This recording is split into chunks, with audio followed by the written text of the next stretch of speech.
आज 30 तारीख आहे. दर महिन्याच्या 10, 20 आणि 30 तारखांना महाराजांची पत्र आपण वाचतो आणि नेहमीच म्हणतो की वाणी ही उत्स्फूर्त असते, पण लेखणी ही जबाबदार असते. जबाबदार म्हणजे रिस्पॉन्सिबल. विचार करूनच आपण लिहितो. बोलताना आपण बोलून जातो, लिहिताना विचार करून लिहितो. महाराजांना अनेक जण प्रश्न विचारायचे की घरात कुणालाही नोकरी नाही आहे, काय करू? किंवा मुलीचं लग्न जमत नाही आहे, काय करू? पत्रही लिहायचे आणि काही जण गोंदवल्यालाही यायचे. गोंदवल्याला आल्यानंतर महाराज त्यांना प्रश्न विचारायचे, इतक्या लांबून तुम्ही माझ्याकडे येता आणि मला काम करायला सांगता, मुलीचं लग्न जमवा महाराज, मुलाला नोकरीचं बघा, कोर्टातली ती केस आहे ती आमच्या बाजूने येऊ द्या. आता मुलीचं लग्न जमवायचं म्हणजे मी चपला झिजवायला पाहिजेत, हे स्थळ ते स्थळ ते स्थळ. म्हणजे तुम्ही दीन होऊन माझ्याकडे येता, हेल्पलेस, आणि मला का दास व्हायला सांगता, हे करा ते करा ते करा. मी करतो कारण माझं तुमच्यावर प्रेम आहे. पण यामुळे महाराजांनी नावच घेतलं दीनदास. हे रामदास आहेत, पण हे दीनदास म्हणजे अगदी गरीबात गरीब, जे पूर्णपणे लाचार अगतिक झालेले आहेत त्यांचे दास, हे महाराजांचं नाव आहे. मग त्यांनी पत्र लिहिली, त्यातली 300-400 पत्र उपलब्ध आहेत.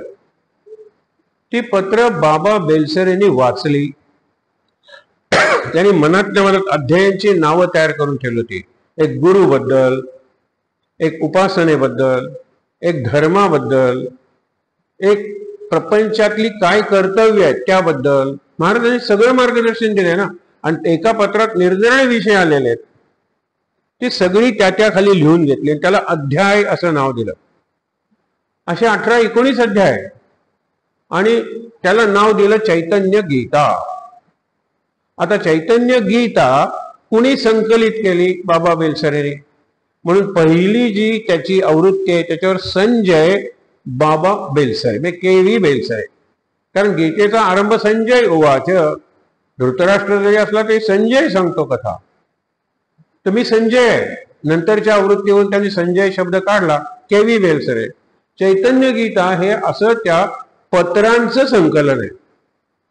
तिथे निरनिराळ्या पत्रात असला तरी एकाच विषयावरची ती सगळी त्यांची वचन आहेत.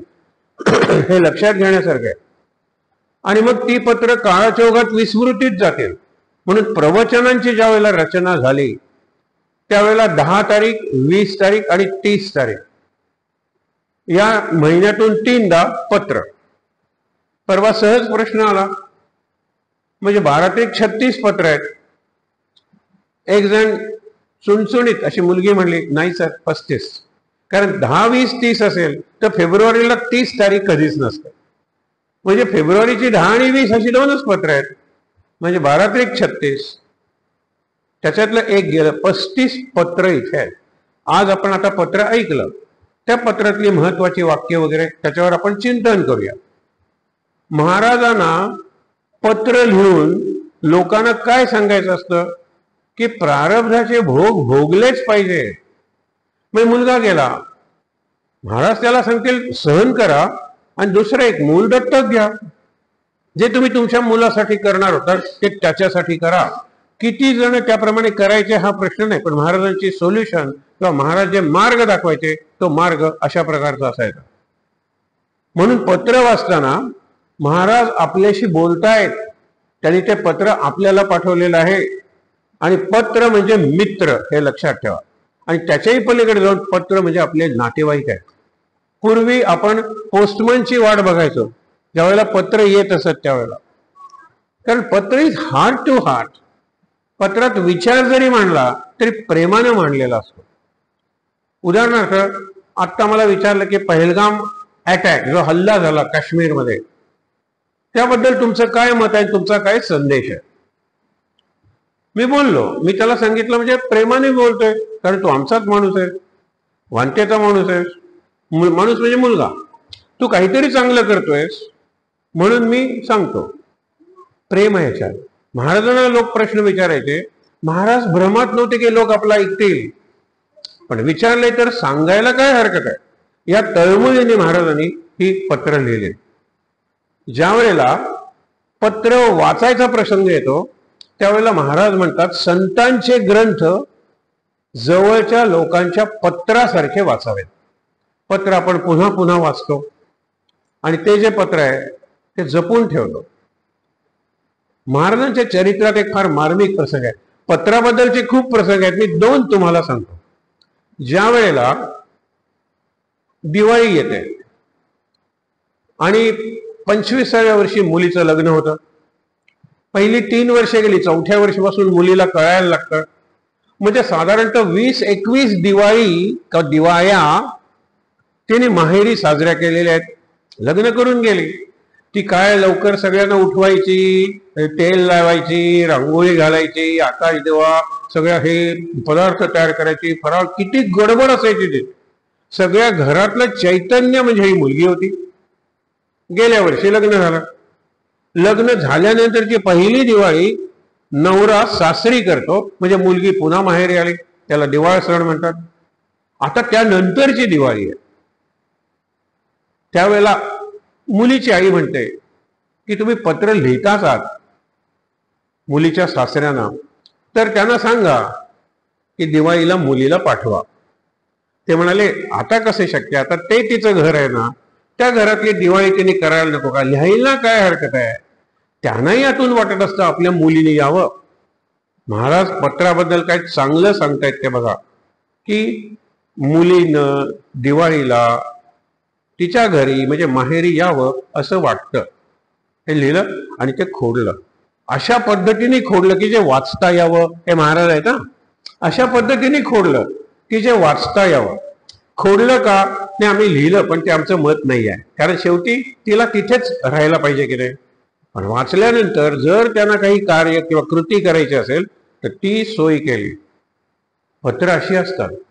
नंतर सासऱ्यांनी ते वाचल्यानंतर म्हणाले बरोबर आहे, आपली मुलगी ज्या वेळेला गेली त्यावेळेला आपल्यालाही दिवाळीला तिची आठवण झाली होती, पण आपली मुलगी परदेशात घेऊन गेलेली आहे, ती कशी येणार. आपण काय करूया, पहिले 2 दिवस दिवाळीची मुलगी इथे राहील सुनबाई, आणि नंतरच्या 2 दिवसाला भाऊबीज वगैरे ती माहेरी जाईल. आणि तो पॅटर्नच ठरून गेला. प्रत्येक दिवाळीला पहिले 2 दिवस सासरी, नंतरचे 2 दिवस माहेरी. हे कशामुळे झालं, ते लिहिलं आणि खोडलं. बऱ्याच वेळेला आपण आपल्याला जे दुसऱ्याला सांगायचंय पण नंतर सांगणं योग्यही नाही आहे, पण सांगणं आवश्यक आहे, मग आपण ते लिहावं आणि खोडावं. हे केव्हा शक्य आहे, लेखी पत्र व्यवहार जर केला तर. महाराजांच्या पत्राचं दुसरं उदाहरण तर फारच छान आहे. मुलगा शाळेत शिकला खेड्यातल्या, पुढे शहरात जाऊन शिकला आणि नोकरी लागली त्याला मुंबईला. पैसे पाठवत होता घरी, आई आजारी म्हातारी, आणि मुलीचं शिक्षण चालू आहे म्हणजे बहिणीचं, पैसे पाठवत होता. आई खूपच आजारी पडली आणि तिच्या औषधाला खर्च झाल्यामुळे मुलीची फी थकली. 2 प्रश्न आहेत, प्रॉब्लेम्स. एक आईचा आजार, त्याच्यावरचा खर्च, आणि मुलीचं शिक्षण म्हणजे बहिणीचं. तिला शाळेतून सांगितलं काढून टाकू. पत्र लिहिलं की असं आहे, जरा जास्त पैसे पाठव. नाही, पैसेही आले नाहीत आणि उत्तरही आलं नाही. काही दिवसांनी पुन्हा दुसरं पत्र पाठवलं, पैसेही आले नाहीत आणि उत्तरही आलं नाही. आई म्हणाली ठीक आहे ना तो. गुरुजी म्हणाले मी मुंबईला जातोय, मी त्याला भेटेल. एक शक्यता आहे, गुरुजी व्यावहारिक विचार करतात. काय शक्यता आहे, त्याचा पत्ता बदलला असेल. मी या पत्त्यावर जातो आणि विचारतो. गेलो तर त्यांनीच दार उघडलं, म्हणजे पत्ता बरोबर आहे. आम्ही 2 पत्र तुला पाठवली होती गुरुजी, तुम्ही घरात आलात म्हणजे साक्षात परमेश्वर घरात आले. या या या. मी दाखवतो ती पत्र. ती पत्र त्यांनी ठेवली होती. त्याच्यावर हळद, देव्हाऱ्यात हळद, फूल, कुंकू, फुलं घालून नमस्कार करतो. देवाची आरती करताना या पत्रांची आरती होते. गुरुजी म्हणाले उभा राहा, आणि गुरुजीने ठाडकन त्याला एक थोबाडीत मारली. पत्रात लिहिलेलं तू केलं नाहीस आणि पत्रांची पूजा करतोस. आपण ग्रंथांची पूजा करतो, ग्रंथात लिहिलेलं जीवनात काही आणत नाही. प्रभाते मणी रामचिंतित जावा, किती सोपं आहे. म्हणजे प्रभात उठा. पण ठीक आहे, जब जागा वही सवेरा असं म्हणतात. जो रात्रपाळीचा माणूस आहे, जो पहाटे 2ला घरी येऊन झोपलेला आहे, तो 10 वाजता आला तर 10 वाजता त्याची प्रभात आहे. पण उठल्यानंतर एकदम आवाजी उपासना करू नका. उठल्यानंतर मंत्र म्हणायला लागला, स्तोत्र म्हणायला लागला, जोरात ग्रंथ वाचायला लागला, करू नका. प्रभाते मनी राम चिंतित जावा. चिंतन करा रामाचं. रामाचं चिंतन करा म्हणजे रामाचं चरित्र आठवा, रामायणातला आपल्याला आवडणारा प्रसंग आठवा. राम कसा वागला होता या प्रसंगात, की जो प्रसंग सध्या माझ्या जीवनात चालू आहे. बघा ना, राम कोर्टात का नाही गेला सांगा बरं. त्यावेळेला कोर्ट होतं की हा माझ्यावर अन्याय आहे, मी कशाला वनवासाला जाऊ. राम गेलेला नाही. राम म्हणतोय खूप चांगलं झालं, माझं माझ्यापेक्षा भरतावर प्रेम आहे आणि माझी आई कौशल्या तिच्यापेक्षा कैकेयीवर प्रेम आहे. कैकेयीला मी पहिला नमस्कार करतो उठल्यानंतर रोज आणि नंतर मी कौशल्याला नमस्कार करतो. हे खूपच चांगलं झालं. हे खरं मी म्हणलोही होतो हे भरताला करूया. शत्रुघ्न आणि लक्ष्मण ही जुळी भावंड ही सुमित्रेची आहे. कैकेयीला एक भरत आणि कौशल्याला एक राम. भरताला राम आणि रामाला भरत. आपल्याला राम लक्ष्मण आठवतात, देहाच्या पातळीवर लक्ष्मण होता. लक्ष्मणाला राम पाहिजेच, नाही तर मी जगू शकणार नाही. राम वनवासात, मी वनवासात. पुढे राम, मध्ये सीता आणि मागे लक्ष्मण, असे ते वनवासात चालायचे. हा लक्ष्मण उड्या मारत चालायचा मुद्दामून. बघा, ऋषी त्यांना विचारायचे असं माकडासारख्या उड्या काय मारतोय. म्हणलं आम्ही टेकडीवरून जाताना राम जरा उतरलेला आहे, सीता मध्ये आलेली आहे, मला राम दिसत नाही म्हणून मी उड्या मारून सतत माझी दृष्टी रामावर आहे. 13 वर्ष, कारण 13व्या वर्षी सीता गेली. पण हा निराहारी आणि निर्निद्रा असा लक्ष्मण आहे. खाल्लंच नाही का काही, जगण्यापुरतं खाल्लं. आणि तेवढी शक्ती जी सीता आणि राम यांची सेवा करायला आवश्यक आहे. निर्निद्रा 14 वर्ष, 13 वर्ष म्हणा, शेवटची सीतेचा शोध वगैरे. झोपला नाही तो, मग झोपला, उभ्या उभ्या झोपला. आणि जी जेवढी झोप आवश्यक होती, कारण रात्री जर मला झोप लागली आणि कुठलं तरी जंगली जनावर आलं आणि रामावर आणि सीतेवर हल्ला केला तर मी रक्षण केलं पाहिजे. असा लक्ष्मण आहे. मला सतत राम दिसले पाहिजेत. म्हणजे सीता जर आली तर मी उंच उडी मारून रामाचं दर्शन घेतो. राम आणि लक्ष्मण हे आहेत कोण, तर लक्ष्मण हा शेषाचा अवतार आहे आणि राम हा विष्णूचा अवतार आहे. शेष म्हणजे नाग आणि विष्णू. आपल्याला श्लोक माहित आहे, शांताकारम भुजग शयनम पद्मनाभम सुरेशम. शांताकार कुठे झोपलाय, त्या शेष नागावर झोपलेला आहे. नागावर झोपलाय तर तो शेष नाग आहे ना, तो लक्ष्मण आहे. आणि त्याच्यावर झोपलेले विष्णू आहे, तो राम आहे. म्हणून शेष नागाशिवाय विष्णू झोपणार कुठे. खरं विष्णू कायम शेषशायी, शेष शयनम आपण म्हणतो, कायम शेष आहे. म्हणून मी नाही तर राम नाहीच, हे लक्ष्मणाचं आहे. शेवटी काय होतं लक्षात ठेवा, सांगायला हरकत नाही. एक दिवस एक ऋषी येतात आणि म्हणतात मी काळ पुरुष आहे. आतापर्यंत रामाच्या जीवनात ज्या घटना घडल्या त्या घटनांबद्दल मी सांगायला आलेलो आहे. रामाला बोलवलं जातं. तो म्हणतो, रामा मला तुझ्याशी एकांतात बोलायचं आहे. जर कोणी मध्ये आला कोणत्याही कारणाने तर त्याला देहांत, त्याला ठार मारायचा, त्याचं डोकं उडवून टाकायचं. राम म्हणाला कोणी येऊ नये असं जर वाटत असेल तर बाहेर पहारा करायला कोणीतरी माझ्या विश्वासातली व्यक्ती ठेवली पाहिजे आणि लक्ष्मणाची खेरीजची व्यक्ती नाही. लक्ष्मणाला बाहेर थांबवलं. तो काळ पुरुष आणि राम आतल्या खोलीत गेले. त्या काळ पुरुषांनी रामाला जीवनापासून, जन्मापासून सगळ्या घटना सांगितल्या. आता रावण गेला बरोबर, नंतर रावणाची राक्षसी संस्कृती संपली. हो, ऋषी यज्ञ करायला लागले. ऋषींचं आणि यज्ञाचं राज्य सुरू झालं वनवासात, म्हणजे वनात. ठीक आहे, आता चला तुम्ही, कार्य संपलं, तुमचं अवतार कार्य संपलेलं आहे, तेव्हा आता वैकुंठात तुम्ही या, हे सांगायला मी आलेलो आहे. राम म्हणतो ऋषीवर नक्की येईल. हा विचार करून ते दोघ जण बाहेर येत असतात. बाहेर दुसरं नाटक घडतं. दुर्वास ऋषी येतात आणि दुर्वास ऋषी सांगतात की आत्ताच्या आत्ता मला रामाला भेटायचं. लक्ष्मण नमस्कार करून सांगतो की एक अत्यंत तेजस्वी असे ऋषी आलेले आहेत आणि त्यांच्याबरोबर राम एकांतात आहे. त्यांचा संपला असेल एकांत, येतीलच बाहेर. नाही म्हणाले. या क्षणी जर राम आला नाही तर मी सगळी अयोध्या जाळून टाकतो. आणि दुर्वासांचं तसं तेज होतं.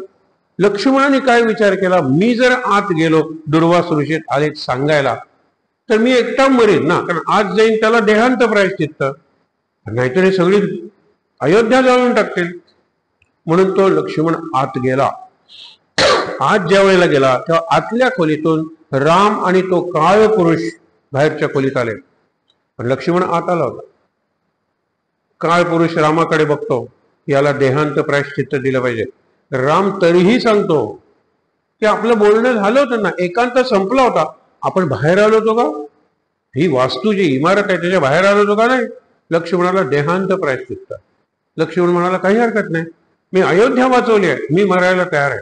दुसऱ्या दिवशी सगळा दरबार बोलवतात आणि लक्ष्मणा तुझा हा अपराध आहे, मान्य आहे का? हो.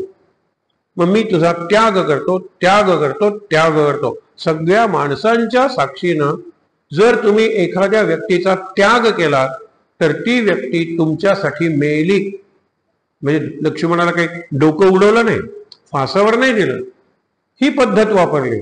लक्ष्मण रामाला, वसिष्ठा सगळ्यांना नमस्कार करतो आणि म्हणतो आता मी तुमच्यासाठी मेलेलो आहे, माझं तोंड तुम्ही यापुढे कधीही पाहणार नाही. तो शरयू नदीच्या काठी येतो, शरयूला प्रार्थना करतो, डोळे मिटतो आणि चालत चालत पुढे जायला लागतो. मध्यावर आल्यानंतर जो प्रवाह येतो त्या प्रवाहाबरोबर लक्ष्मण वाहून जातो. आतापर्यंत लक्ष्मणाला राम हवाच होता, रामाला लक्ष्मण हवा होता. राम म्हणाला आता माझ्या जगण्यात काही अर्थ नाहीये, माझा बाहेरचा प्राण जो लक्ष्मण तो गेला. आणि मग त्यावेळेला राम आपल्या राज्याचे 8 भाग करतो. कारण राम, लक्ष्मण, भरत, शत्रुघ्न यांना प्रत्येकी 2-2 मुलं आहेत आणि या राज्याची सगळी वाटणी व्यवस्था वगैरे करतो. लव आणि कुश ही रामाची मुलं, त्यांच्याकडे गोव्याचा भाग आलेला होता आणि कितीतरी खूण आहेत. एक साधी गोष्ट म्हणजे लवानी आपली राजधानी स्थापन केली, ती लवस्थळी, त्याला लोटली म्हणतो आपण. आणि कुशाने स्थापन केली कुशस्थळी, त्याला कुठाळी म्हणतो आपण. आणि जी नदी अघनाशिनी गौतमी, त्याला आपण आज जुवारी नदी म्हणतो. पण आहेत खुणा, लोटली आहे, कुठाळी आहे, नदी आहे. ती व्यवस्था लव आणि कुशाकडे दिलेली होती. मला सांगायचंय काय की हे एकमेकाशिवाय जगू शकत नव्हते, राम आणि लक्ष्मण. महाराज म्हणतात की राम लक्ष्मणातलं प्रेम आहे ना, ते देहाच्या पातळीवर असण्यापेक्षा तुम्ही आणि नाम, का नाही ते प्रेम? मी नामाशिवाय राहू शकणार नाही. नाम जर सुटलं माझ्याकडून तर मी गुदमरून मरेन. महाराज पुढे जाऊन म्हणतात अरे नाम हा माझा श्वास आहे, जेथे नाम तेथे माझे प्राण, सांभाळावी ही कोण? नाम आहे तिथे माझे प्राण आहे. तुम्ही नाम घेता, माझे प्राण जिवंत ठेवता. आजचा विषयच तो आहे. तुम्ही नाम घेत नाही, मी मरतो, कारण माझे प्राणच आहेत. मी प्राण जातो माझा, म्हणजे मला जिवंत ठेवायचं की नाही पूर्णपणे तुमच्यावर अवलंबून आहे. काय सुंदर महाराजांनी सांगितलेलं आहे, मला जिवंत ठेवायचं की नाही पूर्णपणे तुमच्यावर. तुम्ही रामाचं नाव घ्या, राम मी जिवंत आहे, रामा जिवंत आहे. श्रीराम जय राम जय जय राम मी जिवंत आहे. नुसतं श्रीराम मी जिवंत आहे लक्षात ठेवा. इकडे तिकडे रमताना मनातल्या मनात चालू ठेवा, आठवण ठेवा. आणि म्हणून लोक टीव्ही बघताना जपमाळ घेतात, त्या जपमाळेचा जप मोजायचा नाही, पण ती जपमाळ आठवण करून देते. हा कार्यक्रम संपलाय, टीव्ही बंद कर आणि नाम घ्यायला बस. त्याला स्मरणी म्हणलेलं. स्मरणी म्हणजे स्मरण करून देणारी. जपमाळ काही जप करत नाही, जपमाळ सांगते अरे तुझ्या हातात मी आहे ना, चल फिरव मला आणि जप कर, आठवण करून देणारी आहे. म्हणून महाराज काय सांगतात की सर्वांचं विस्मरण करा आणि फक्त राम आठवा. विस्मरण म्हणल्यानंतर एक प्रसंग आठवतो, आपण जो बघितलेला आहे या संदर्भात बघूया. आम्ही काल एक गमतीदार नाटिक मराठी चित्रपट होता केवडा नावाचा. त्यात तो नातू आपल्या आजीसाठी प्रेमानं वडापाव आणतो. आजी खायला काय ते तसं नाही खायचं, हा वडापावाचा अपमान आहे. वडापाव कसा खायचा त्याचाही एक नियम आहे. पहिल्यांदा नृसिंहाचं पोट फोडायचं आणि त्यात हिरण्यकशिपू घालायचा. आजी म्हणाले काय? अरे पोट हिरण्यकशिपूचं फोडायचं आणि त्यात नृसिंह आत घालायचा. पाव म्हणजे हिरण्यकशिपू फाडा, त्याच्यात वडा म्हणजे नृसिंह घाला आणि सुंदरपणे खा. हे खाऊन दाखवतो. हे सहज आठवण्याचे कारण काय, ती गोष्ट महत्वाची आहे. हिरण्यकशिपू आणि हिरण्याक्ष हे दोन भाऊ आहेत. ते भाऊ चांगले, जय आणि विजय ही त्यांची नावं. विष्णू आलेले काम करून भयंकर आणि म्हणतो आता मला निजायचंय, विश्रांती घ्यायची. कुणालाही आत पाठवू नका, तुम्ही द्वारपाल राहा. अनेक मंदिरात दोन मूर्ती असतात, एक जय आणि एक विजय. गंमत काय होते लक्षात ठेवा, हे जय विजय असतात, विष्णूच्या द्वाराचं रक्षण करतात, ड्युटी आहे त्यांची ती. अशा वेळेला अनेक देव येतात, आम्हाला विष्णू भगवानांना भेटायचंय, आता नाही दमले. तुम्हाला विष्णू कसा दमेल, अरे आता विष्णू 4 महिने झोपणार आहे. आषाढी कार्तिकी आषाढाला झोपणार, त्याला देव शयनी एकादशी, शयनी म्हणजे झोपणं. कार्तिकी एकादशीला देवोत्थान, एक उत्थान म्हणजे उठणं, बरोबर. आणि 2 महिन्यांनी तो कूस परततो, त्याला परिवर्तिनी एकादशी म्हणजे भाद्रपद. आषाढ शुद्ध एकादशीला देवशयनी एकादशी, भाद्रपद शुद्ध एकादशीला देव परिवर्तिनी कूस परतले, आणि कार्तिक शुद्ध एकादशीला देवोत्थान प्रबोध, देव उठले. आता देव झोपले म्हणजे काय, गुगलवर बघा ना, तुम्हाला गोष्टच मिळेल. बघा, अनेकच्या ठिकाणी सध्या आपण ज्याला म्हणतो ना, निरनिराळ्या प्रकारच्या चॅट आहेत. गुगल चॅट आहे, स्नॅपचॅट आपण ज्याला म्हणतो, त्याच्यावर झाला नाही गोष्ट. देव झोपतात म्हणजे काय, अरे काय सुंदर येईल. तुम्ही त्यांना सांगा देव झोपतात म्हणजे काय, त्यांनी 50 शब्दात तुम्हाला उत्तर दिलेलं आहे. मला 100 शब्दात उत्तर पाहिजे, ते वाढवतात. मला 500 शब्दात उत्तर पाहिजे, मी 2000 शब्दात उत्तर मागवलेले आहेत, त्यांनी 2000 शब्दात दिलेले आहेत. तोच प्रसंग. देव झोपतात म्हणजे काय, देव उठतात म्हणजे काय, त्याची कोणती गोष्ट आहे. देव का झोपतात, इथे काय झालेलं आहे, विष्णू भगवान आलेले आहेत युद्ध वगैरे करून, म्हणाले मला थकलंय, कुणालाही आज सोडायचं नाही. 4 छोटी छोटी बाळ येतात, सनत, सनक, सनातन आणि सनंदन. नाव विसरा, सनत कुमार त्यांना म्हणतात. 4 जण येतात, आम्हाला आत्ताच्या आत्ता विष्णू भगवानांना भेटायचं. जय विजय नमस्कार करून सांगतात नाही, ते म्हणाले आम्हाला भेटायचं म्हणजे भेटायचंय. आम्ही लहान मुलं आहोत, तेजस्वी आहोत, ज्ञानी आहोत, आम्हाला कुठेही मज्जाव नाही. हे 4 कुमार आणि नारद यांना कुठेही मज्जाव नाहीये. आतल्या रूम मध्ये आहेत, ज्याला आपण शयन कक्ष म्हणतो, अंतःपुर. कोण, रुक्मिणी आणि कृष्ण. नारदांना परवानगी आहे. असे प्रसंग घडलेले आहेत. मुद्दा काय आहे की त्यांना कधीच मज्जाव नाही. हे अडवतात, नाही नाही आम्हाला सांगितले कोणालाही सोडायचं नाही.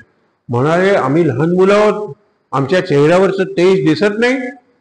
शेवटचं सांगतो, आम्ही ज्यांच्याकडे जातो त्याचं कल्याण होत असते, एवढं लक्षात ठेवा.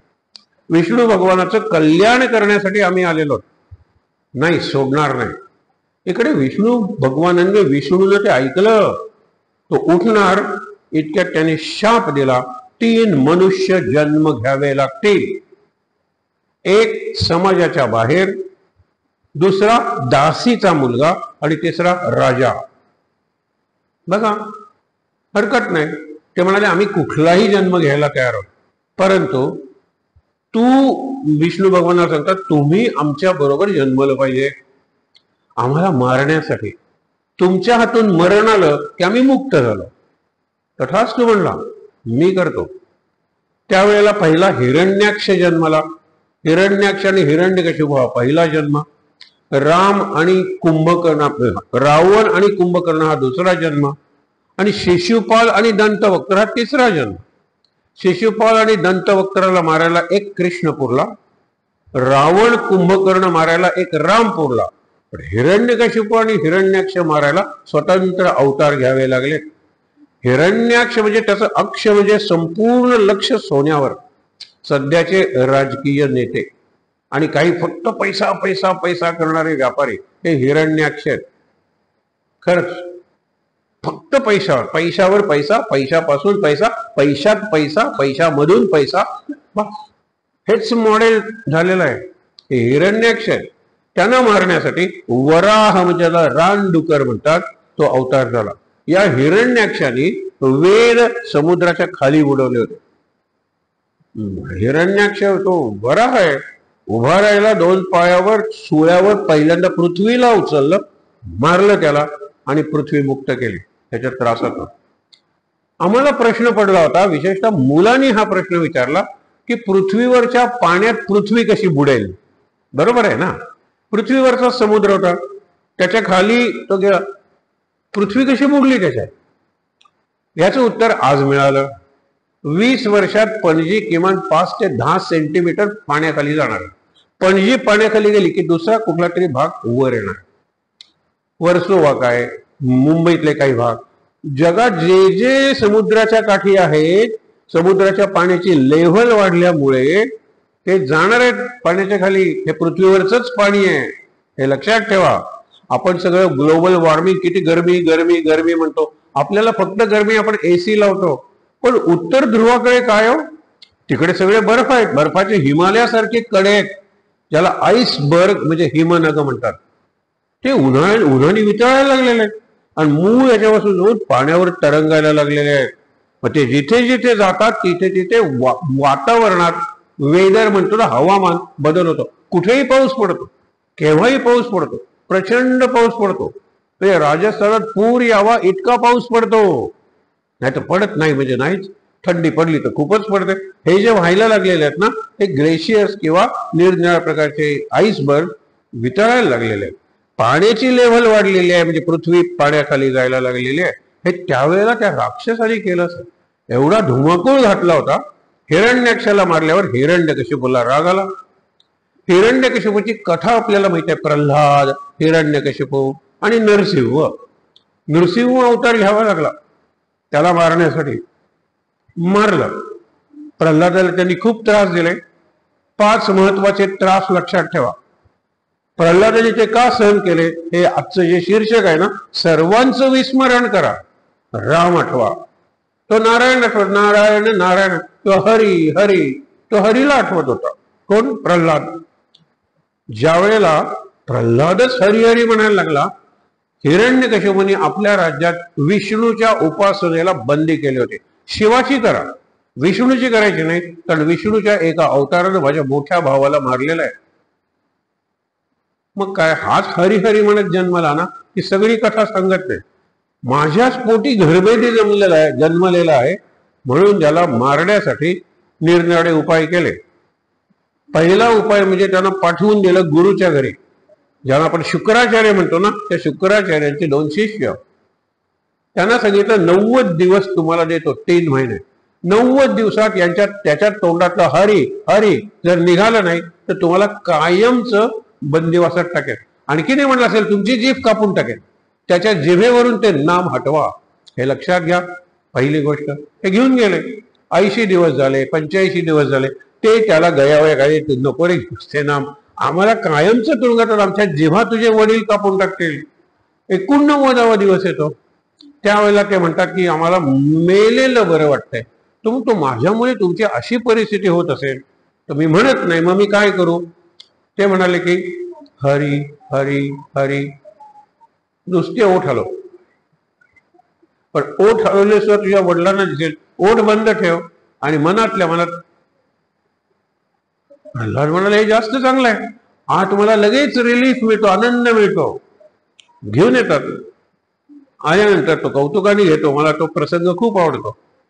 हिरण्यकशिपू आपल्या मुलाला, प्रल्हादाला, ज्याचं वय 8 आहे, मांडीवर घेतो. कारण त्यांनी बघितलं हा हरिहरी म्हणत नाहीये, याचे ओठ हरिहरी नामात हालत नाहीयेत. ते आपल्याला जे पाहिजे ते घडलेलं आहे. मग काय म्हणतो, बाळा गुरुच्या घरी काय शिकलास. तो म्हणला श्रवणम, ऐकायला शिकलो. म्हणजे बहुतेक माझंच नाव ऐकायला शिकला असेल. कीर्तनम, माझी कीर्ती गायला शिकला असेल, कारण हरी बंद केला ना त्यांनी.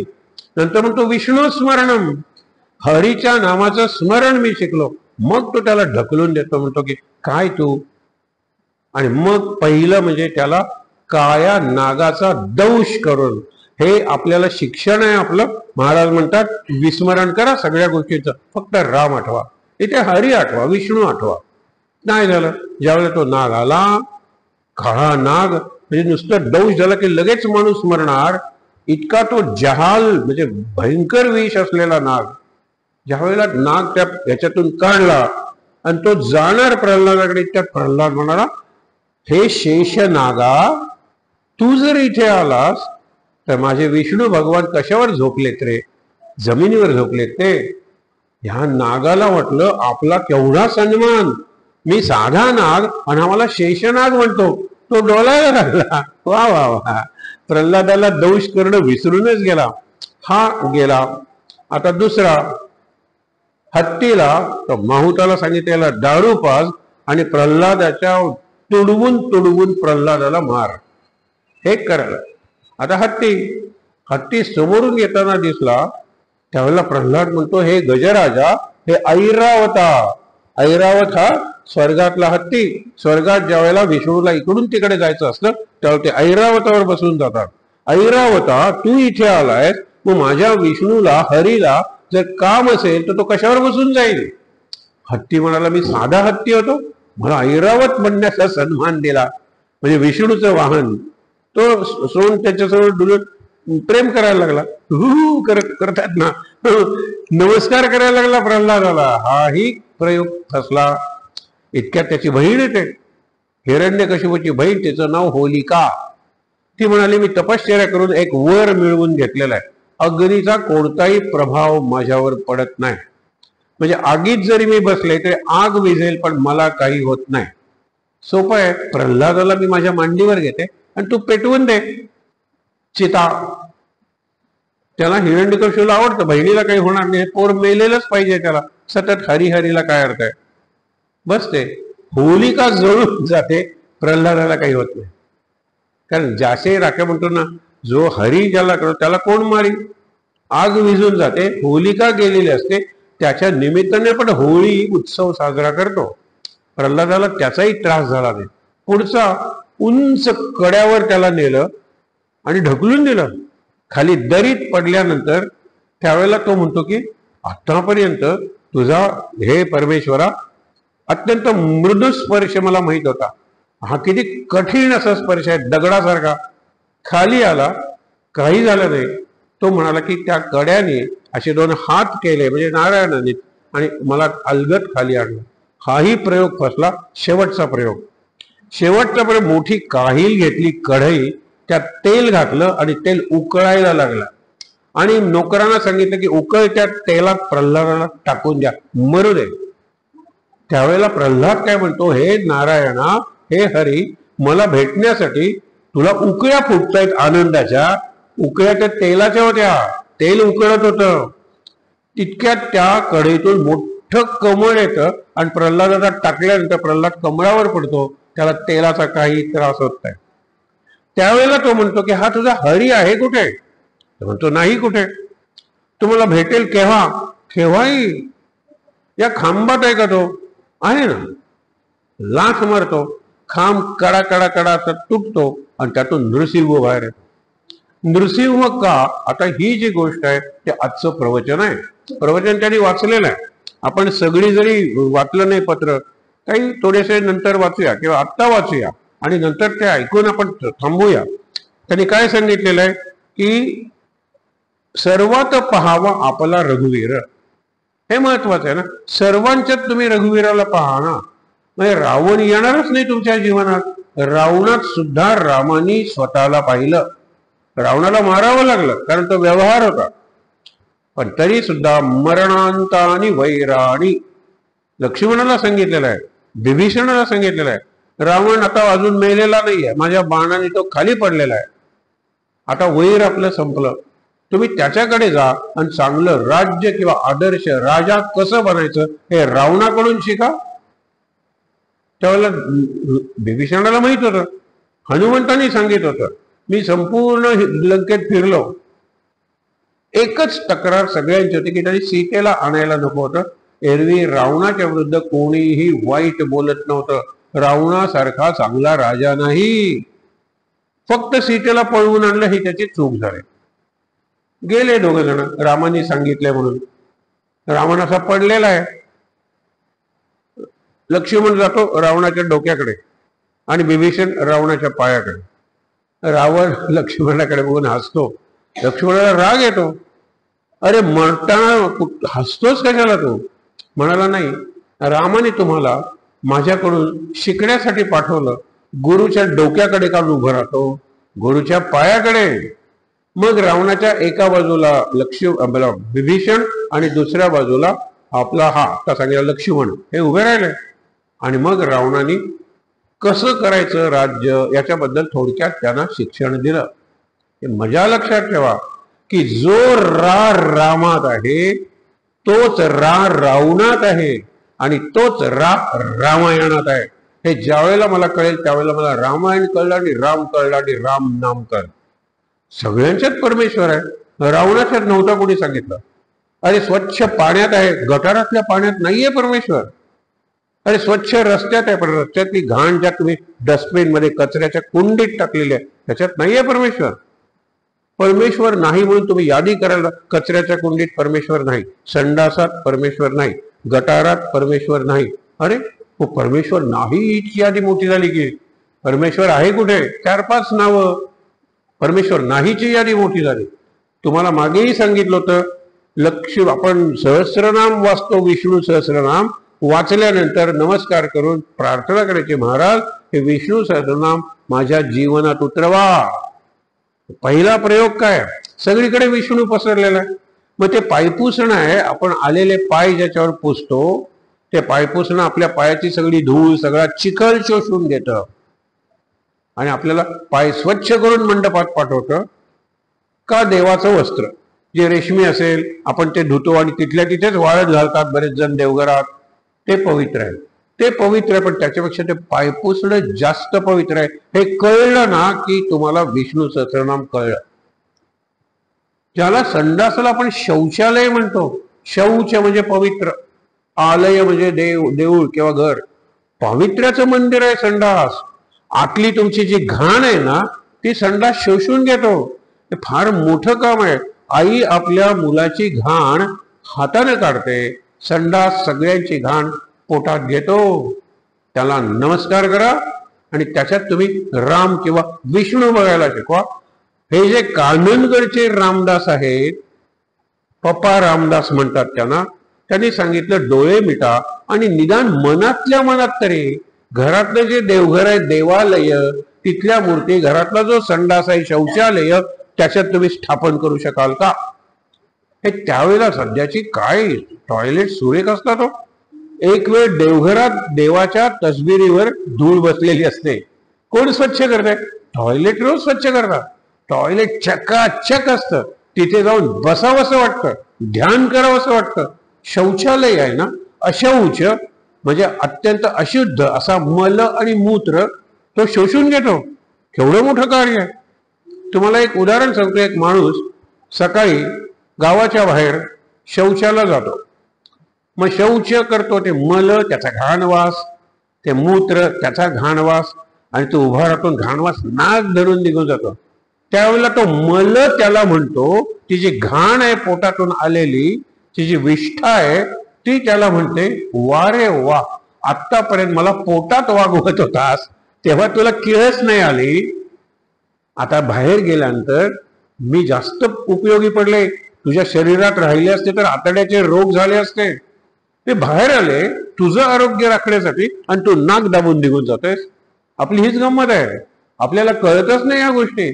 मल आणि मूत्र त्याचा टिफिन कॅरियर मी आहे.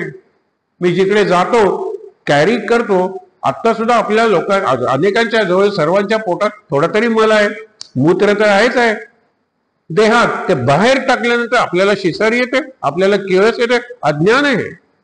म्हणून लक्षात ठेवा, विष्णू सहस्रनामाचा मला जर वापर करायचा आहे, प्रयोग करायचा आहे सगळीकडे, आणि जितकी वस्तू घाण, तुम्हाला सांगतो हा परमेश्वराचा विषय आहे.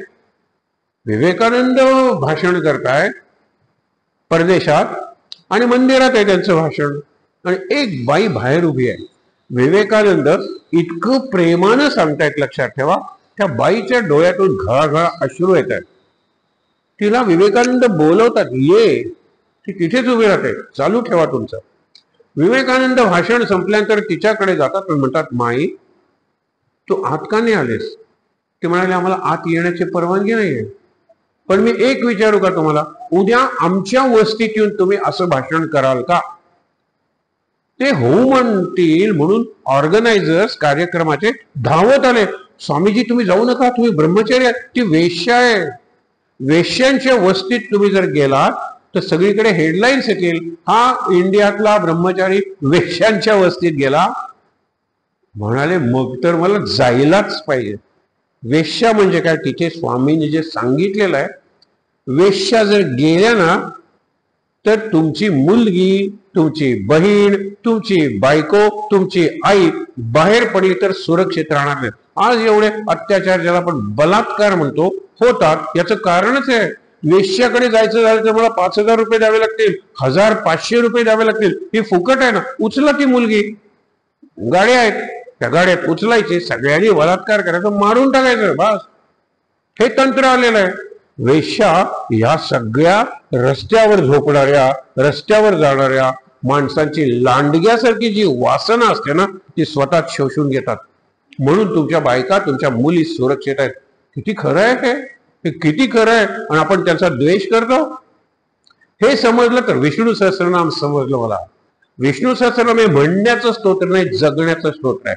मनाचे श्लोक हे मनातले श्लोक नाही, जनाचे श्लोक आहेत. म्हणून प्रभाते मनी राम चिंतित राहावा. आपण भिक्षा फेरी काढतो की नाही, पण तिथेच राहतं. मनाचे श्लोक माझ्या जीवनात येत नाही. महाराजांचा प्रसंग आहे. एक डॉक्टर आलेले आणि डॉक्टर म्हणाले आता मरेपर्यंत मी गोंदवलेला राहणार. महाराज म्हणाले चांगली गोष्ट आहे. म्हणाले तुमच्या मांडीवर मला मरण यावं म्हणून. महाराज म्हणाले योग काय ते मला माहित नाही, बघूया, आपण राहा आनंदानं. काही दिवसानंतर एक जण सांगत आला, ते डॉक्टर रोज इंजेक्शन देतात. महाराजांनी त्यांना बोलवलं, अहो किती दिवसांचा तुमचा कोर्स आहे? 7 दिवसांचा, 15, असा कोर्स असतो ना इंजेक्शनचा. ते म्हणाले जिवंत आहे तोपर्यंत, घेतलं नाही तर मी मरेन. अरे बाबा, असलं कसलं इंजेक्शन? म्हणाले डायबिटीसचे इंजेक्शन आहे, मी इन्शुलिन घेतो, नाहीतर ती शुगर जी वाढलेली आहे मी मरेन. महाराज म्हणाले अरे रे, मरेपर्यंत इंजेक्शन घ्यायचं? आणि म्हणाले मी डॉक्टर आहे, मीच इंजेक्शन देतो.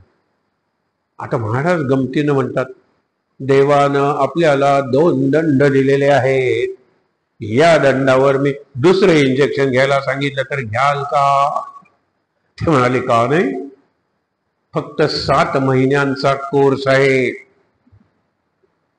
महाराज म्हणाले मी करणार ना, मी पूर्णपणे हे करू शकतो. डाव्या तर मी इंजेक्शन घेऊ शकतो कुठे? ते म्हणाले मी गंमत केली तुमची, ही इंजेक्शन मनासाठी आहे. म्हणाले मनाचं इंजेक्शन? मन कुठे दिसतच नाही, त्याला इंजेक्शन कसं द्यायचं? महाराजांनी मनाचे श्लोक हातात ठेवले. 205 श्लोक आहेत. रोज सकाळी 1 श्लोक वाचायचा, अर्थ लक्षात घ्यायचा आणि उरलेल्या दिवसात तो श्लोक जगायचा. का नाही करायचं चातुर्मासात? आपण आम्ही निवडून देतो श्लोक तुम्हाला, मनाचे श्लोक, नामाचे श्लोक म्हणून आम्ही निवडलेले आहेत ना. नामाचे कितीतरी श्लोक आहेत मनाच्यात, तो श्लोक मी जगेन चातुर्मासात, मी जगेन. हा संकल्प का नको करायला? ते श्लोक लगेच तुम्हाला देता येतील, मनाचे श्लोक, नामाचे श्लोक. कितीतरी जपू नेमिला नेम गौरी हराचा. गौरी म्हणजे पार्वती, हर म्हणजे शंकर. पार्वती आणि शंकर यांनी राम नामाचा संकल्प केलेला आहे. 21,600 जप हे तो बोलिले शिवाचे माप. शिवाच्या जपाचं माप किती? रोज 21,600. 21,600 का? कारण 24 तासात हेल्दी माणूस, आरोग्यवान माणूस 21,600 श्वास घेतो. दर मिनिटाला 15. करा गणित तुम्ही. म्हणून शंकर घेतात राम राम राम राम 21,600. चिडून म्हणतात समर्थ, तो शंकर घेतो तर तू किंकर का घेत नाहीस रे? शंकर म्हणजे जगाचं कल्याण करणारी शक्ती. शम म्हणजे कल्याण आणि कर म्हणजे करणारा. परवा आपण बघितलं होतं, नोकर, चाकर आणि किंकर, या 3 ग्रेड्स आहेत. शंकर म्हणजे जगाचं कल्याण, त्याला कोण काय विचारणार आहे, तरी तो प्रत्येक श्वासावर रामनाम घेतो. हे मी लक्षात ठेवणार आहे का नाही ठेवणार आहे, उगीच गोष्टी ऐकायच्या. त्याच्यानंतर नोकर, नोकराच्या 2 गोष्टी ठरलेल्या आहेत, वर्किंग आवर्स, कामाचे तास आणि कामाचं स्वरूप. एक क्लर्क आहे, सकाळी 10ला येणार आणि 5ला जाणार. 10ला 5 मिनिटं कमी असताना येणार नाही आणि 5 वाजल्यानंतर 1 मिनिट थांबणार नाही. 10 ते 5 बरोबर. त्याचं म्हणजे वेळ ठरलेला आहे आणि त्याचं काम ठरलेलं आहे. टायपिस्ट आहे, त्याचं काम दुसरं काही नाहीये. चहा लागला, साहेब त्याला चहा आणायला सांगणार नाही, ते पिऊनचं काम आहे.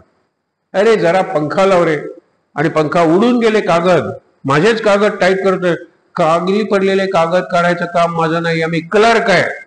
पिऊनला बोलवतो ते कागद दे. हा नोकर आहे. नोकराचं काम कोणतं ठरलेलं आहे, वेळ किती ठरलेला आहे. साखराचा वेळ ठरलेला आहे 10 ते 5. पण 10 ते 5 मध्ये कोणतंही काम यात साखराला सांगा. भाजी आण रे, हा भाजी आणून, दळण आण रे, चल आता भांडी धुरे, केर काढ रे, पाणी भर रे, कुठलंही काम तो 10च्या आधी करणार नाही, 5 नंतर नाही. वेळ ठरलेला आहे पण काम ठरलेलं नाही. आता किंकराचा अर्थच असा आहे की तुम्ही मला भाजी आणायला सांगितली, मी भाजी आणली, आता किंकरो मी, आता काय करू. जर पाणी भरलं, किंग करो मी, आता काय करू. मुलाला शाळेत पोचवून शाळेत पोचवून आलो, किंग करो मी, आता काय करू. हा आयुष्यभराचा गुलाम आहे. याचं टायमिंग ठरलेलं नाही आणि याचं काम ठरलेलं नाही कोणतीही. तर तू किंकर आहेस, तो शंकर प्रत्येक श्वासाला नाम घेतो आणि तू किंकर घेत नाहीस. चिडून म्हणतात. असे कितीतरी श्लोक आहेत. जगायला पाहिजे. आठवण झाली तरी सुद्धा नाम घ्या. मागे सांगितलं होतं, एक पाण्याची बाटली जवळ ठेवा, आठवण झाली पाणी प्यायला, आठवण झाली नाम घेतला, बस. श्वासाची आठवण आपल्याला करावीच लागत नाही, श्वास चालूच असतो. हळूहळू आठवण करावी लागणार नाही इतकं नाम चालतं. पाणी फक्त माउथफुल प्यायचं, एवढंच, बस. दिवसातून 100 वेळा प्या, 2-3 बाटल्या प्या, चांगला आहे ते. त्यामुळे मेमरी चांगली राहते हो. शरीरातली सगळी दूषित द्रव्य they are flushed out through urine and through sweat. घाम आणि मुख्यतः युरिन, मूत्र, त्यातून सगळं आतलं जे घाण आहे ना ते निघून जाते. जितकं जास्त पाणी प्याल तितकं पाणी प्या. बाटली ठेवा, घोटभर प्यायचं, ठेवायचं. नाम घ्या, नाम घ्या, नाम घ्या, नाम घ्या, नाम घ्या, नाम घ्या. काय अवघड आहे याला सांगा बरं.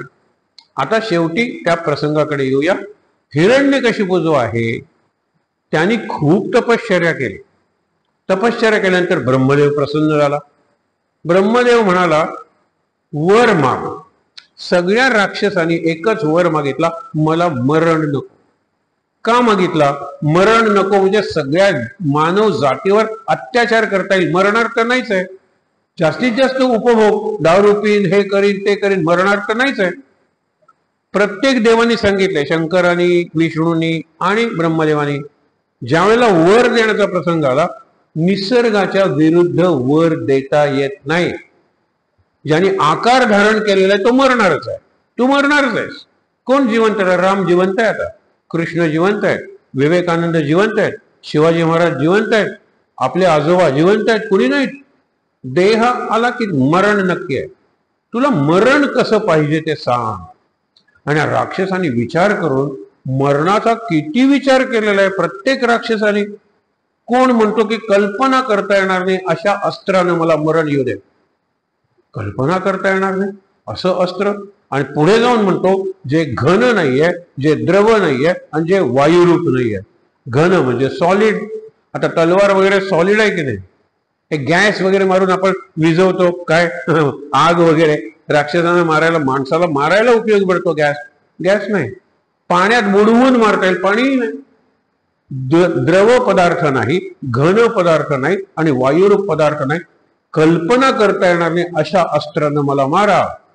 ह्याला मारायचं कसा. कुठल्याही अस्त्राला हे काहीतरी असणारच आहे. ऋषी फिरत असतात, प्रार्थना करत असतात. अशा वेळेला समुद्रावरून लाट येते, लाटेबरोबर फेस येतो. तो फेस समुद्राच्या काठावर येतो, काही काळ टिकतो आणि नंतर विरून जातो. बस. फेस म्हणजे गॅस आहे का, आहे नाही. फेस म्हणजे लिक्विड आहे का, द्रवरूप पदार्थ, आहे नाही. आणि फेस काय घनरूप आहे का, आहे नाही. भरपूर फेस जमवला, त्याचं फेनास्त्र, फेन म्हणजे फेस केलं आणि ते राक्षसाला गुदमरवून मारला. हे लक्षात ठेवा. कारण वर देणारी शक्ती कायम वर असते. वर म्हणजे श्रेष्ठ असते. इथे ह्यांनी फार विचार केलेला. त्यांनी मला मरण नको तर मला कसं मरण यावं हे सांगितलं आणि त्यात एक लक्षात ठेवा, विस्मरण म्हणजे मरण आणि स्मरण म्हणजे जीवन. महाराजांची आठवण ठेवा, तुम्ही जिवंत आहात. महाराजांना विसरा, रामाला विसरा, देवाला विसरा, मेलेले आहात तुम्ही. तुम्ही शरीर असेल, कपडे असतील, प्रेत आहात, काही उपयोग नाही तुमचा. पण विस्मरण म्हणजे मरण, एवढं लक्षात ठेवा. हा विस्मरणाचं म्हणत नाही, हा मरणाचं सांगतो. तो काय सांगतो, मला दिवसा मरण नको, मला रात्री मरण नको. तथास्तु म्हणताना ब्रह्मदेव हसला. हा राक्षस विचारतो, का हसलास? तो म्हणतो, योग्य वेळी तुला कळेल. मला घरात मरण नको, मला बाहेर मरण नको. तथास्तु ब्रह्मदेव पुन्हा हसला. का हसलास? योग्य वेळी कळेल. मग मला जमिनीवर पाण्यात मरण नको, मला हवेत मरण नको. तथास्तु मला सजीव वस्तूकडून, जिवंत वस्तूकडून मरण नको आणि मला निर्जीव वस्तूकडून मरण नको. तथास्तु मला जनावराकडून मरण नको आणि मला माणसाकडून मरण नको. तथास्तु मला शस्त्रानं मरण नको, मला अस्त्रानं, शस्त्र म्हणजे हातात घेऊन लढायचं, तलवार, आणि अस्त्र म्हणजे भाला फेकून मारायचा. मला शस्त्रानं मरण नको, अस्त्रानं मरण नको. तथास्तु. किती मागितलं त्याने. आता एक लक्षात, मरण नको म्हणजे विस्मरण नको, मरण नको म्हणजे स्मरण हवं, हे लक्षात ठेवा. तो काय सांगतो, मला दिवसा रात्री मरण नको म्हणजे दिवसा रात्री स्मरण चालू ठेव.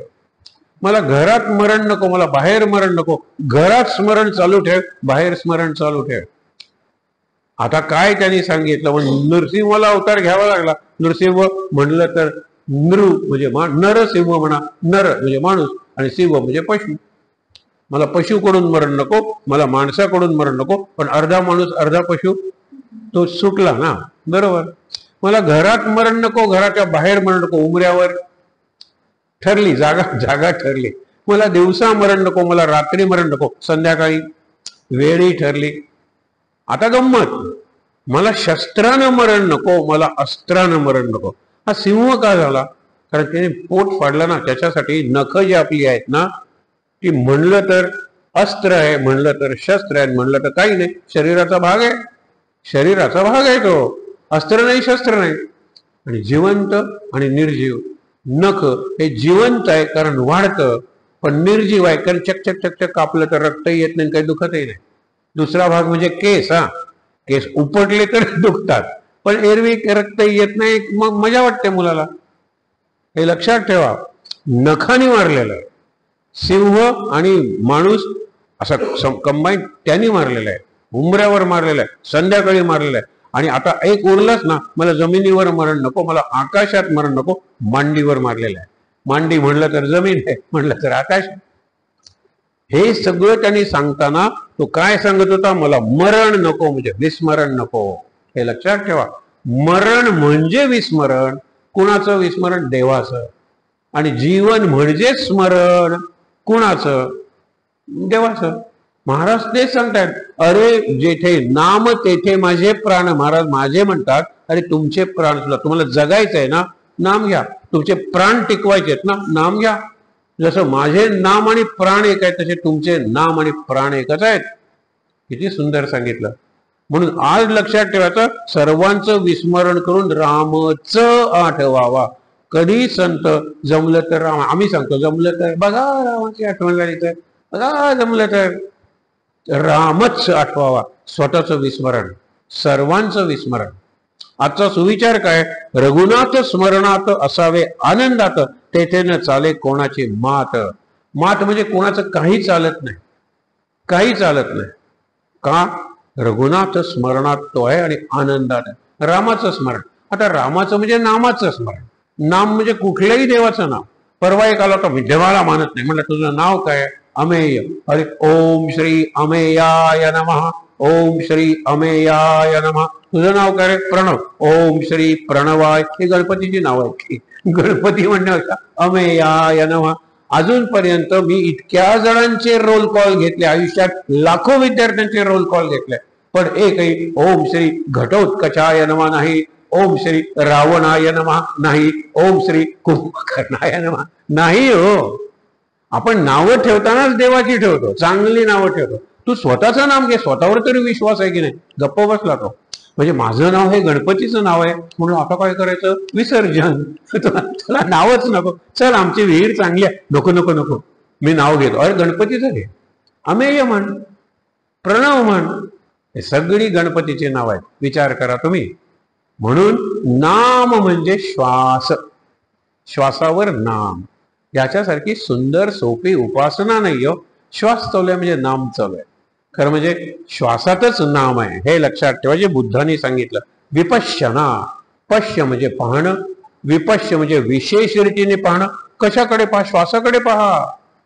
आपण श्वासाकडे पाहतच नाही, म्हणून आपण ज्या वेळेला हल्ली हे उपासना करतो, श्वासाकडे लक्ष देऊया. घेतला श्वास, सोडला श्वास, घेतला श्वास, सोडला श्वास. उभा श्वास घेऊया. नाक, कंठ, छाती, नाभी. बाहेर नाभी, छाती, कंठ, नाक. उभा श्वास घेऊया. श्वास सोडायला जास्त वेळ आणि श्वास सोडताना आनंद. मी अनुभव घेऊन तुम्हाला सांगतो, श्वास सोडण्या इतकं जीवनातलं सुख नाही. श्वास सोडणं म्हणजे संगीत, श्वास सोडणं म्हणजे मुक्ती, श्वास सोडणं म्हणजे समाधी. श्वास घेताना तुम्ही तुमचं नाम सांगून दाखवा. एकांतात घ्या. मला नाही रमेश सांगतायत नाव, म्हणा तुम्ही. श्वास आत घेत नाही, बाहेर सोडताना माझं सगळं बोलणं, माझं सगळं रडणं, माझं सगळं ओरडणं, माझ्या सगळ्या घोषणा, माझे सगळे ध्वनी, सगळं संगीत. अगं क्रिकेटर ज्यावेळेला आख करून बॉल टाकतो, हे टेनिस वाला आख करून शॉट मारतात, सगळं श्वास बाहेर टाकलंय. श्वास बाहेर टाकायला मुलांना शिकवण्यापूर्वी आपण शिकलं पाहिजे. म्हणून श्वास घेतो त्यावेळेला सो आणि सोडतो त्यावेळेला हम. धरिता सो, सोडिता हम, अखंड चाले सोहम सोहम. हे सांगे बुद्ध म्हणतो तिकडे लक्ष द्या. मी श्वास घेतला, मला सहा म्हणजे तो परमेश्वर ऐकू आला. श्वास सोडला, प्रत्यक्षात आवाज न काढता तो तसाच असतो. सोडताना सो म्हणजे तो परमेश्वर, अहम म्हणजे मी. सो हम, हम सहा, हम सहा. काही नाही, नारळ पडला तुझ्या डोक्यावर पडला नाही, भाग्यवान हे लक्षात ठेवा की सोहम हंसहा. इकडे लक्ष द्या श्वासाकडे. त्याला अजपा जप म्हणलेला. जप करायचीच गरज नाही, शांत बसलेला माझं श्वासाकडे लक्ष आहे आणि श्वासात सोहम हंसा. किंवा अगदी सोपं करू, श्वासावर तुमचा जप बसवा. आम्ही नेहमी लोकांना सांगतो श्रीराम जय राम जय जय राम, किंवा श्रीराम जय राम जय जय राम, श्रीराम जय राम जय जय राम. सोडताना संत असलं पाहिजे. दिगंबरा दिगंबरा श्रीपाद वल्लभ दिगंबरा, ओम नमः शिवाय. श्वास सोडायला जास्त वेळ. याच्यासारखं दुसरं औषध नाहीये आरोग्याला. आरोग्याला रोग झाला तरी मी आनंदात आहे, कारण माझा श्वास चांगला चालू आहे. या श्वासाचं प्राणात रूपांतर करणं त्याला प्राणायाम म्हणतात. आयाम इज डायमेन्शन. माझी उंची लांबी, उंची माझी प्राण आहे, माझी रुंदी प्राण आहे, माझं वजन प्राण आहे, माझी बुद्धी प्राण आहे, माझी स्मृती प्राण आहे. मी म्हणजेच प्राण आहे, पण मी विसरलेलोच आहे. नुसतं प्राणायाम करायचा ना करायचा. आपण म्हणतो ना की मी केलं, पहिल्यांदा वरती नेला नंतर खाली आणला, त्याला आपण निरनिराळी नावं देतो. अन्वय आहे, व्यतिरेक आहे, धरणं, आणि आपण त्याला साधी नावं प्रत्येक वेळेला देतो. माझ्या प्राणात मी आहे का, माझ्यात प्राण आहे का, हे सगळं महत्वाचं आहे. अनुलोम विलोम, कुंभक आणि पूरक हे सगळे तंत्र आहे, प्राणायामाचं तंत्र आहे. अरे दिवसभर प्राणायाम चालला पाहिजे ना. आयाम म्हणजे सांगितलं माझा परिचय, मी कोण आहे, प्राणायाम आहे. विवेकानंद, विवेकानंदाचं रूप, विवेकानंदाचं बोलणं, चालणं, विचार, वक्तृत्वानं लोकांवर पाडायची छाप प्राण होता. प्राण माझा परिचय आहे. विचार करा. आणि आपला प्राणच सदोष आहे. नाही मुलांना घेताय. एक तर असं वाकून बसायचं म्हणजे आपली लंग्स आहेत, दे गेट कॉम्प्रेस्ड, तेवढी हवा भरली जात नाही, म्हणून ताठ बसायला शिकवा ना. आणि ताठ म्हणजे असं ताणून नाही बसायचं, सरळ बसायचं. माझी जी लंग्स आहेत ती पूर्णपणे श्वासाने भरली पाहिजेत आणि पूर्णपणे रिकामी झाले पाहिजेत. वय वाढल्यानंतर ती पूर्णपणे भरत नाहीत, पूर्ण रिकामी होत नाहीत, म्हणून तो श्वास साठत राहतो आणि मग मला निरनिराळे रोग व्हायला लागतात. लहानपणी शिकवलं पाहिजे. हे मी का सांगतो? लोक शिकवतील न शिकवतील, आपण फक्त लक्षात ठेवा, श्वासावर आपलं नाम बसवूया, आपला मंत्र बसवूया, त्याचं स्मरण ठेवूया आणि स्मरण म्हणजे जीवन, आनंदात जीवन जगूया. बस आहे त्या ठिकाणी ताट बसूया, डोळे मिटूया, शांत. श्लोक म्हणायचे नेहमीचे. चेहऱ्यावर प्रसन्न हास्य, चेहरा प्रसन्न पाहिजे, रडका नाही, निराश नाही, हल्ली ज्याला आपण डिप्रेशन म्हणतो तसा उदास नाही, छान आनंदात. श्लोक म्हणूया 3. ज्या ज्या स्थळी हे मन जाय माझे, त्या त्या स्थळी हे निज रूप तुझे. मी ठेवितो मस्तक ज्या ठिकाणी, ते ते तुझे सद्गुरु पाय दोन्ही. उपासनेला दृढ चाल व्हावे, भूदेव संतासी सदाल व्हावे. सत्कर्म योगे वय घाल व्हावे, सर्वामुखी मंगल बोल व्हावे. सदा सर्वदा योग तुझा घडावा, तुझे कारणी देह माझा पडावा. उपेक्षू नको गुणवंता अनंता, रघुनायका मागणे हेची आता. जय जय रघुवीर समर्थ. शांतिपाठ. ओम सहना भवतु, सहनौ भुनक्तु, सह वीर्यं करवावहै, तेजस्विनावधीतमस्तु मा विद्विषावहै. ओम शांति शांति शांती. डोळे बंद ठेवून 3दा दीर्घ श्वासोच्छ्वास.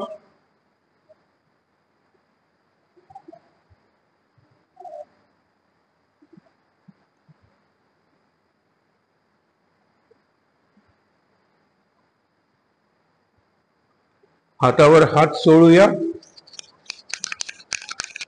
आणि ते हात चेहऱ्यावर, डोळ्यांवर चोळूया.